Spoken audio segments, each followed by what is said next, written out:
今回はボッシュのユニバーサルブラシでこの台所のタイルの継ぎ目を掃除します。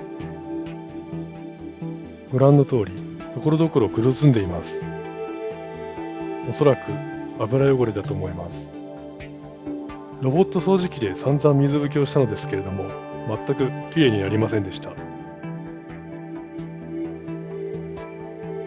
では、ボッシュユニバーサルブラシの登場です。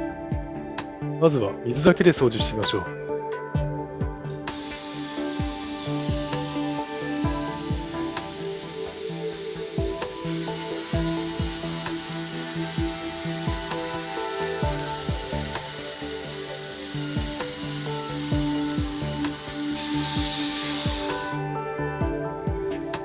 だいたい40秒ぐらいかけて掃除しました。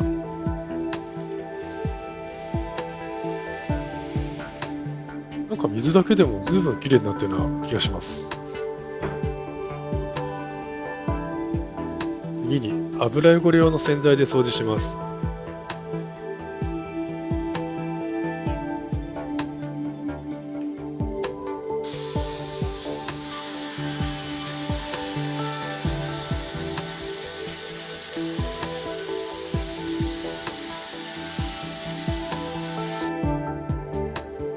30秒程度清掃しました。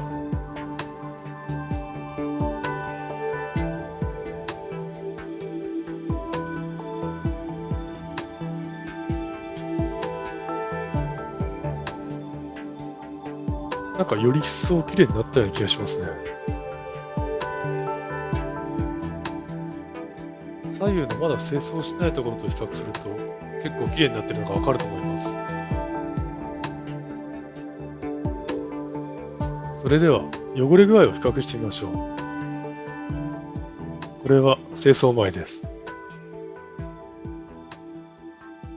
これが水で清掃後。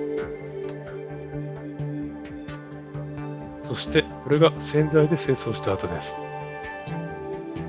徐々にきれいになっているのがわかります。